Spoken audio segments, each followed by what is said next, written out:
everyone, time for my weekly Facebook Live. And the title today is This One Thing Could Be Holding You Back. Are you curious what it is? So let me just share it with you. It is doubt. It is that feeling of doubt, of self-doubt. If you don't know me, I'm Motzek. I come on Facebook Live every week, at least once a week, and I share different tips to help new coaches and new business people feel like they can get moving in their business. So let's talk about this today. What is this thing about doubt? Doubt is a kind of fear. There's just no other way around it. It's just another way that fear can show up in your life. And as always, I'm practical. I want to give you a few steps on what you can do when that happens. But before I do, I want you to think about how has doubt showed up for you in your life? Where are the places that it's held you back? Where has it stopped you? Where have you allowed it to stop you from taking that next step and the next step and the next step? Where have you allowed doubt to control your success and to control and keep you small? So, you might want to just pause and kind of think about that. And I'm not talking about just yesterday or the day before. I'm talking about all the way through your life. And so the first thing that is important when you think about that is to be really compassionate with yourself. For you to know that doubt, self-doubt, we all struggle with it. Every single person, every time you try something new, every time you're trying to show up as a new, growing, expanding person, you're going to experience doubt. And so just allow that this is a common human feeling. And when you can allow that, it really helps it to lose its impact. And in fact, if you're thinking, well, how can I get rid of doubt completely? I want you to know that when you feel doubt, it means that you're on the right path.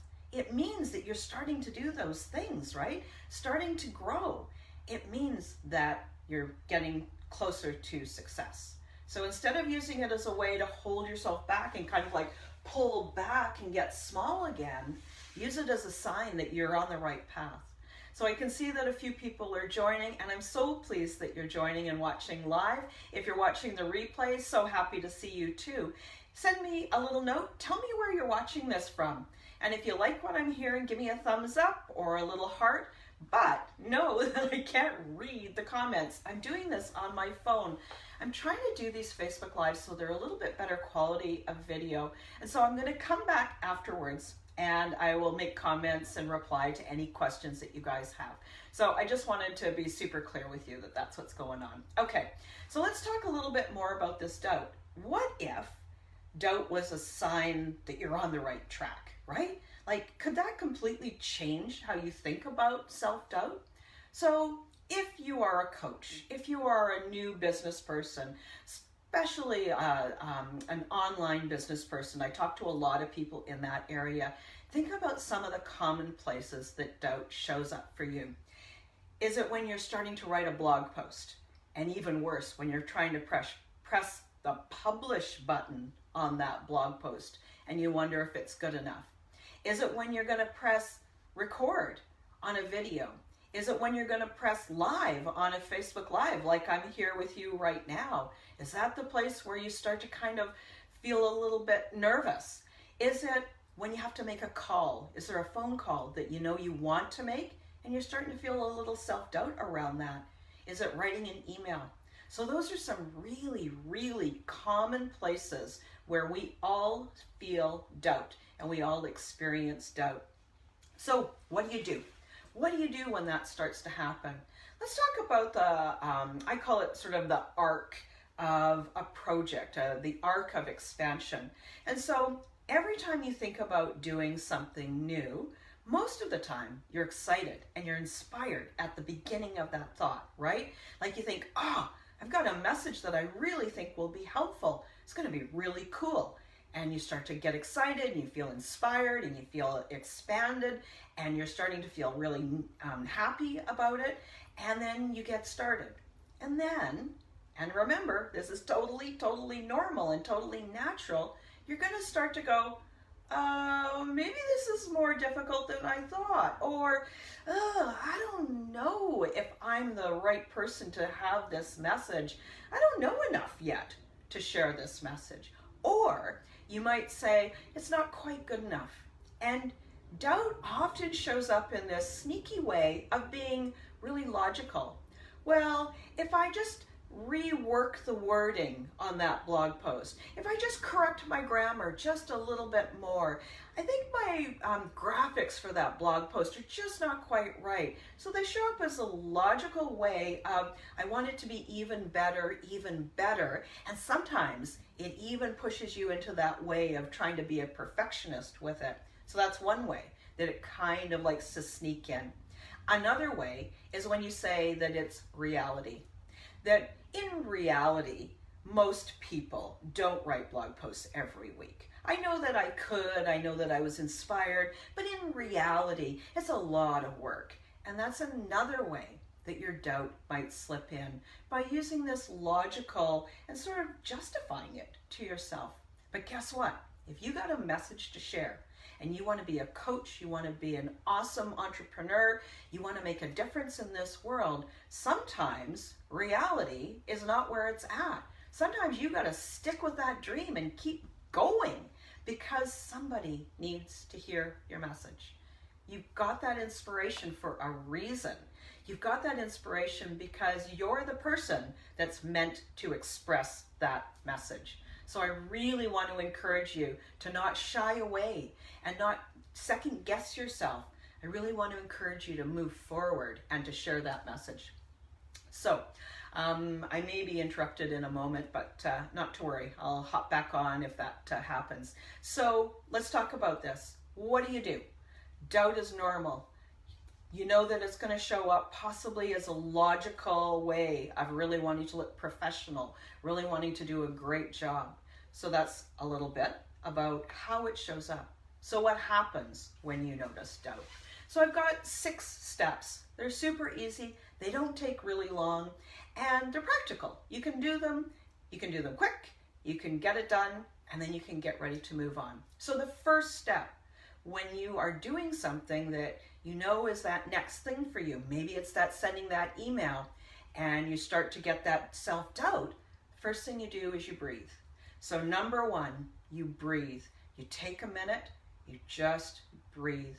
You allow yourself to just calm down just a smidge. You don't have to be completely it's not like you have to be completely calm and peaceful, but just to diffuse that little panicky feeling. That's the place to start. So start by breathing. The second is to notice what's going on in your body. Do you feel like your shoulders are starting to creep up? Have you got a knot in your stomach? Are your hands cold? Are your feet kind of jittery? How does that doubt, that fear, show up physically? Now, don't be attaching a whole bunch of words around that noticing. Just notice the feeling in your body. If it's that your shoulders are tight, just notice, hey, gosh, my shoulders are feeling kind of tight. And the next thing is to say to yourself, to acknowledge that self-doubt has shown up. And you just say, hey, I noticed that I'm feeling kind of self-doubt. And here's the key. One of the ways to spin it is, this is normal. Say to yourself, I'm experiencing some self-doubt. Guess what? I'm human. This is a completely normal experience, and I can accept myself anyway. Practice some self-compassion. Know that when you're on that place where you're feeling that self-doubt, give yourself a break.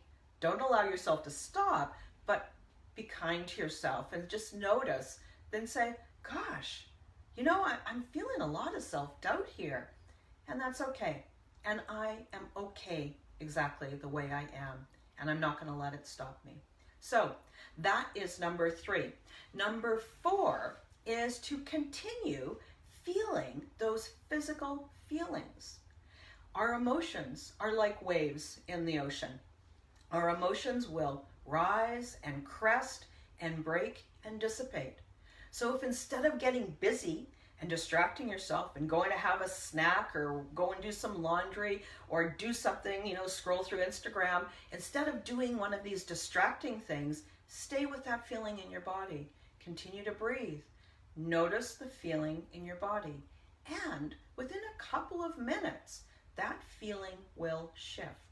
When you feel that slight release, maybe your shoulders aren't so tight, you've been breathing, you've been consciously relaxing, maybe that knot in your stomach starts to release a little bit.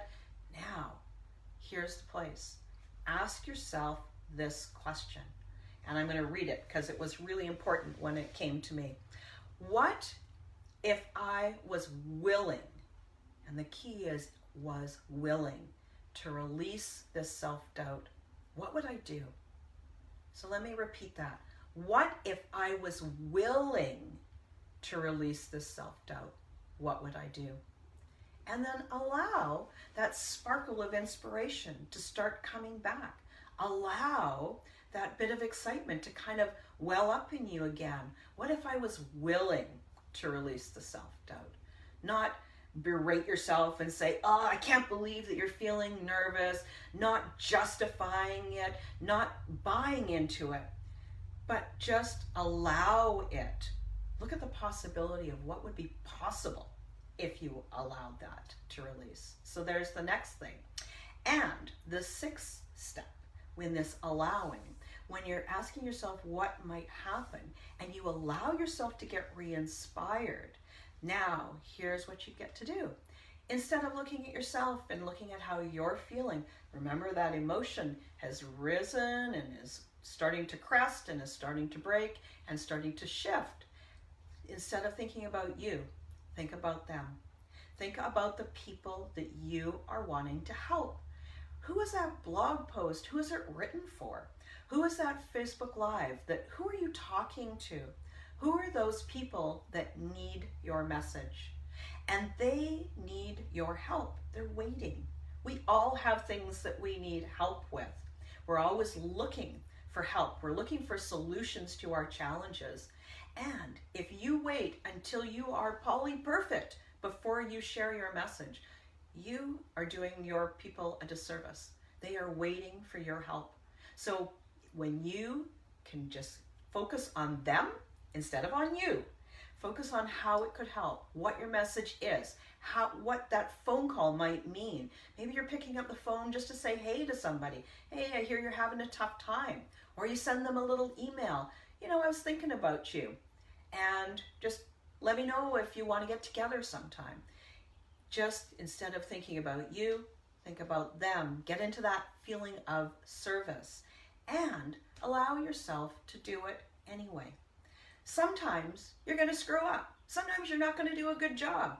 Sometimes it will be even more amazing than you could have imagined, and you will never know until you've done it. And if you allow yourself to do it when it is completely imperfect, it's even better in a way, because that person who is waiting and looking for your help, that needs your help, when they see you, maybe you flub a word, maybe your grammar's not perfect, they get the help and they see you doing it as a completely imperfect person. You give them permission. You give them permission to have their message, for them to make those connections, those relationships, for them to do what's important, to them imperfectly too. And that's what this is about. As you start to grow and you help people, those people are here to help other people as well. So let me talk again, just kind of rewind here. Ideas. Let me just pull my little piece of paper. Sec. Okay. So steps again. First off, self-doubt happens. It's not a stopping ground. It is a sign that you're on the right path. That's the first thing. Self-doubt is always going to happen anytime you're trying something new, especially when it's meaningful. When it does, here's what you do. Number one, you breathe. You breathe, allow your body to relax a little bit. Number two, you notice what you are feeling in your body. Not in a judgy way, but you notice how you're feeling. Are your shoulders tight? The physical sensations of what's happening. Number three, you say to yourself, oh, I notice I've got some self-doubt going on. And guess what? I accept myself anyway. You practice self-compassion and you name the fear. You name that self-doubt. The next thing is you continue to feel that physical feeling without judgment, without pushing it away, without distracting yourself. Then you ask yourself this question: what if I was willing to release this self-doubt? What would I do? What if I was willing to release it? And then you listen carefully for the answer. And in that, you will start to rekindle that inspiration. You will start to rekindle your enthusiasm and your enjoyment of that thing that you might have allowed yourself to stop doing. And you allow yourself to get re-inspired. And then you go forward and you take your action. And you focus, not on you, but you focus on those people that you are talking to. You focus on that person that you're going to send that note to. You focus on the people on the other side of the Facebook Live that want to hear your message. And you hope that by delivering that it helps them and they can see you, perfect, imperfect, just as a human. And that gives them permission to do the same thing. So, Facebook Live done for today. I hope that helps you guys. Pop some comments in there. Ask me some questions. You guys know I love to hear from you. And I hope you have a wonderful week and a wonderful weekend. We'll talk to you soon. Bye-bye.